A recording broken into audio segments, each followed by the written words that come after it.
Welcome to Good Faith Reads. I'm your host, Cliff Vaughn, media producer at Good Faith Media. Good Faith Reads is a short podcast focusing on one of our book authors at Good Faith Media. We've published more than 150 titles, and we invite you to check them out at goodfaithmedia.org/bookstore. Today's guest is Bruce Salmon, author of The Barefoot Eulogist, Speaking a Good Word While Standing on Holy Ground. He's joining us remotely from Bowie, Maryland. Bruce, welcome back to the podcast. Thanks, Cliff. Good to see you again. It's nice to see you. You've written several books that Good Faith Media has published, and I've interviewed you for this podcast several times already. This one, The Barefoot Eulogist, really stands out to me because it is inescapably so personal.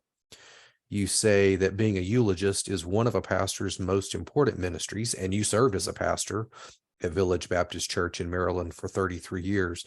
You also said that, quote, the hardest part of being a long-term pastor is saying goodbye to people you love, end quote. So in The Barefoot Eulogist, which offers some 14 eulogies of the many you wrote, each chapter has a eulogy shared with the family's permission. And each chapter also includes a reflection. So before we go too much further into the interview, would you tell our listeners about the differences between eulogies, obituaries, and death notices? Yes, Cliff, the eulogy is different from a death notice in the newspaper and from an obituary. The death notice is typically an ad in the newspaper written and paid for by the family of the person who died. And it's a summary of that person's life from the family's point of view.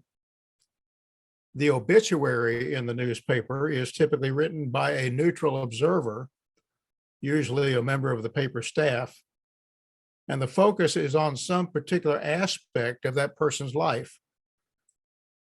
The eulogy seeks to tell the story of the person's life, but also to move beneath the surface details to explore who that person was. The eulogy also seeks to place that person's life in the larger context of God's love and care and the hope of eternal life. Tell me a little bit more about the title. Why Barefoot Eulogist? Well, the word eulogy comes from the Greek eu and logos, meaning good word. A eulogy is a good word about the person who died. And the eulogist is barefoot because speaking about any person created in the image of God is holy work. You recall how Moses approached the burning bush of God's presence and was told to take off his shoes because he was standing on holy ground. That's how I feel every time I deliver a eulogy. I'm standing on holy ground. And that's why I am a barefoot eulogist. We reference Moses and Old Testament stories. Some other Old Testament stories and other stories talk about dreams. And I was particularly interested in a story you tell about a dream you had of a deceased person on the night that he died. And I wonder if you could nutshell that story for us and say a word or two about how that dream may have impacted your faith. Yes, I had a dream about my brother-in-law, Skip Ford. It was during the height of the pandemic, and Skip knew that he was dying, not from COVID, but from an inoperable brain tumor. We talked to him regularly on the phone, but he wasn't ready for us to make the trip to Louisville where he lived. Finally, his wife told my wife, Linda, that it was time to come. Well, Linda jumped in the car and drove a day and a half to Louisville. Skip was barely conscious, but he knew she was there, and he died the next day. I did not go to Louisville with Linda because there was not room for both of us at their home. Linda took a blow-up mattress to sleep in Skip's office. After Linda called me to say that Skip had died, I had a mix of emotions. I knew it was coming. Skip had asked me months before to give his eulogy when the time came. Still, I felt a deep sense of loss. Well, that night, I had a dream. In the dream, Skip and I were looking for a new place for Skip to live. We came up to a house and there were 4 cars parked in the driveway. I said to Skip, "This can't be the place." Then I looked and saw another house high on a hill. I said to Skip, "That must be the place. But I don't know how you're going to get up there. It's too high up." Then the dream ended. The next morning, as I reflected upon that strange dream, I remembered the words of Jesus. "In my Father's house are many dwelling places. I go to prepare a place for you, and I will come again and take you to myself, that where I am, you may be also." In my dream, Skip was looking for a new place to live. And there was the house high on a hill with many dwelling places. Skip could not walk all the way up there. It was too high up. But Jesus came and took Skip to himself, so that where Jesus is, Skip may be also. Skip is home. He's finally home. We'll be right back with more Good Faith Reads.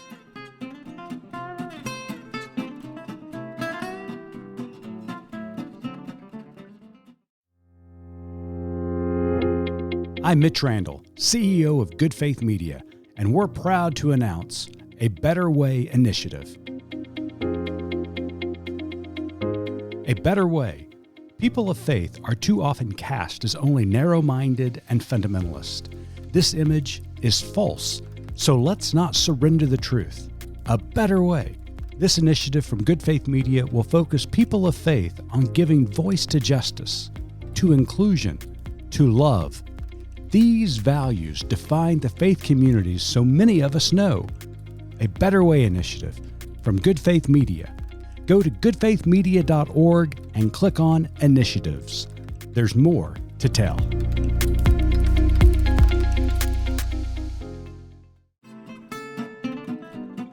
Welcome back to Good Faith Reads. Today we're joined remotely by Bruce Salmon, author of the Good Faith Media book, The Barefoot Eulogist. I'm Cliff Vaughn of Good Faith Media. Bruce, even though this is a collection of eulogies, some of them delivered in the context of tragic deaths and early deaths, this book is not a downer, so to speak, at least not for me. It functions as a sort of slice of American life and faith, in my opinion, because while you served in Maryland specifically, you wound up delivering eulogies for people who lived all over. They came from all walks of life. They had led adventurous lives. And then at their deaths, their lives had somehow intersected with yours. And I'm curious, what did the process of writing and compiling this book do for you and your thoughts of death and grief? Well, Cliff, as you know, grief ministry is an important part of a pastor's ministry. Sooner or later, all of us lose someone we love. And a pastor is called to stand alongside persons in the aftermath of loss. Writing the book was an emotional experience for me because it reminded me of many times I was called to stand alongside persons I loved and to grieve with them. Many of the persons eulogized in the book were some of my closest friends. So a pastor is not immune to personal grief. But just as I sought to share the love of God with those who are grieving, I experienced that love myself in my own grieving. And as I say in the book, death is not the end of life. This world is not all there is. This life is not all there is. You mentioned COVID a few moments ago, and this book also deals with COVID, both in the sense that some of those who died and are eulogized in the book died from COVID, but also in the sense that in the book, you talk about dealing with virtual memorial services and funerals in the age of COVID, especially in those early months. And I'm curious, what did COVID teach you about eulogies? The pandemic taught me that eulogies are even more important when the usual rituals of mourning must be suspended. As you mentioned, for almost a year before vaccines became available, it was not safe for people to come together for funerals. I conducted several virtual memorial services on computer screens where people were socially distanced because they were physically distanced. Thus, many of the rituals of in-person services could not be practiced virtually. We could not touch one another. We could not hold one another. We could not console one another in physical ways. In those circumstances, the eulogy was even more important as an instrument of consolation. The spoken word had to convey that sense of compassion and empathy and caring that normally would be conveyed by physical touch and presence. Yet, something good came out of the virtual memorial service. People could participate from many different locations. Now that most funerals and memorial services can be in person, many of them still retain a virtual option so people can participate from many places. An important note to all of our listeners, we at Good Faith Media are always accepting book proposals. Our authors engage with an experienced team of editors, designers, and marketers to produce and sell books on a variety of topics. If you have a book proposal you'd like to run by us, please head on over to goodfaithmedia.org/bookstore for more information. Bruce, I wonder if you might read for us a sentence or two from the book that you think is especially important for people to hear right now, or that you just particularly like. Give us a sample from the book, please. Yes, this is from the introduction.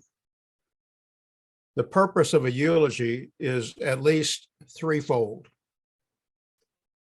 to give voice to our grief, to remember the person who has died, and to lift up our Christian hope.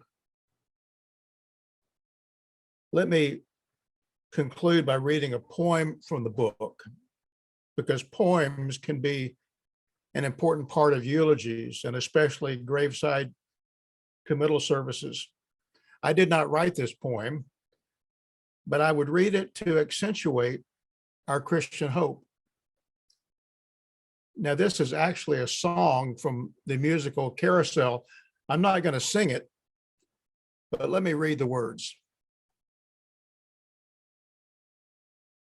When you walk through the storm,